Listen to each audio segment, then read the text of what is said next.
रात के 11:45 बज रहे थे। सन्नाटा इतना गहरा था कि पुरानी लिफ्ट के ऊपर चढ़ने की गूंज भी किसी के कराहने जैसी लग रही थी। समीर और ईशा दोनों एक एडवर्टाइजिंग फर्म में जूनियर ग्राफिक डिजाइनर थे और आज डेडलाइन के चक्कर में उन्हें ऑफिस में ही देर हो गई थी। ईशा ने थके हुए हाथों से लिफ्ट का बटन दबाया। क्या तुम्हें नहीं लगता कि इस बिल्डिंग की लिफ्ट कुछ ज्यादा ही अजीब आवाजें करती है? उसने सन्नाटे को तोड़ते हुए पूछा। समीर ने अपने भारी बैग को कंधे पर ठीक किया और मुस्कुराया। पुरानी बिल्डिंग है ईशा, ऊपर से ये लिफ्ट नंबर 13 है। लोग कहते हैं कि 13 नंबर वैसे भी अशुभ होता है। लिफ्ट का दरवाजा एक भारी चरमराहट के साथ खुला। पीली रोशनी अंदर टिमटिमा रही थी। दोनों अंदर कदम रखते हैं। समीर ने जी का बटन दबाया। लिफ्ट झटके के साथ नीचे जाने के बजाय ऊपर की ओर बढ़ने लगी। अरे, ये ऊपर क्यों जा रही है? ईशा ने घबराकर पूछा। समीर ने फिर से बटन दबाने की कोशिश की, लेकिन बटन काम नहीं कर रहे थे। लिफ्ट का डिजिटल डिस्प्ले लाल अंकों में बदलने लगा। 8, 9, 10, 11, 12 और फिर एक लंबा बीप हुआ। डिस्प्ले पर चमक रहा था 13, वो मंजिल जो है ही नहीं। लिफ्ट के दरवाजे धीरे धीरे खुले। बाहर सिर्फ घुप अंधेरा था और एक अजीब सी ठंडी हवा का झोंका अंदर आया। ईशा और समीर एक दूसरे का हाथ थामे बाहर निकले। समीर, इस बिल्डिंग में तो सिर्फ 12 ही मंजिलें हैं। नक्शे में 13वीं मंजिल का कोई जिक्र ही नहीं है। ईशा की आवाज कांप रही थी। समीर ने अपने फोन की फ्लैशलाइट जलाई। सामने एक लंबा गलियारा था जिसकी दीवारें पीली और सीलन भरी थीं।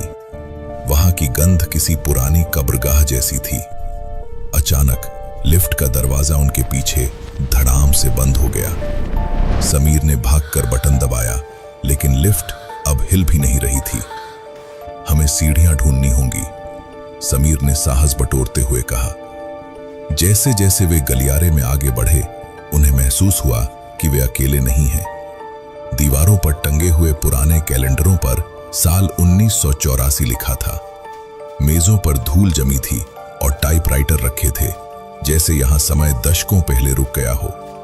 अचानक सन्नाटे में एक टाइपराइटर के चलने की आवाज गूंजी। समीर की टॉर्च की रोशनी एक केबिन की ओर गई। वहां एक धुंधली आकृति बैठी हुई थी। वो एक आदमी था जिसने पुराने जमाने का सूट पहना था। उसका चेहरा दिखाई नहीं दे रहा था, लेकिन उसके हाथ तेजी से टाइपराइटर पर चल रहे थे। सुनिए सर, हमें नीचे जाने का रास्ता चाहिए, समीर ने धीमी आवाज में कहा। आदमी अचानक रुक गया। उसने धीरे से अपना सिर घुमाया। समीर और ईशा की चीख निकल गई। उस आदमी के चेहरे पर आंखें और मुंह की जगह सिर्फ सपाट खाल थी। उसने अपना हाथ ऊपर उठाया और एक कागज की ओर इशारा किया जो टाइपराइटर से बाहर निकला था। ईशा ने कांपते हाथों से वह कागज उठाया। उस पर सिर्फ एक ही वाक्य बार बार लिखा था, यहां आने वाले कभी वापस नहीं जाते। भागो, समीर चिल्लाया। वे गलियारे में बेतहाशा भागने लगे, लेकिन यह गलियारा खत्म ही नहीं हो रहा था। वे जिस भी मोड़ पर मुड़ते, वापस उसी केबिन के सामने पहुंच जाते जहां वो बिना चेहरे वाला आदमी बैठा था। ऐसा लग रहा था जैसे वे किसी अंतहीन लूप में फंस गए हैं। तभी उन्हें गलियारे के अंत में एक दरवाजा दिखा जिस पर लिखा था निकास। वे दरवाजे की ओर झपटे, लेकिन जैसे ही समीर ने हैंडल घुमाया, उसे महसूस हुआ कि दरवाजा अंदर से नहीं बल्कि बाहर से कोई खींच रहा है। दरवाजे की दरार से दर्जनों पीली आंखें उन्हें घूर रही थीं। फुसफुसाहटें सुनाई देने लगी। एक और, 2 और, हमें और चाहिए। ईशा फर्श पर गिर गई। समीर, हम यहाँ से कभी नहीं निकल पाएंगे। ये बिल्डिंग हमें खा रही है। तभी अचानक पूरे फ्लोर की लाइट्स जलने बुझने लगी। लिफ्ट की वही बीप फिर से सुनाई दी। लिफ्ट नंबर 13 के दरवाजे फिर से खुल गए थे और अंदर से एक तेज सफेद रोशनी निकल रही थी।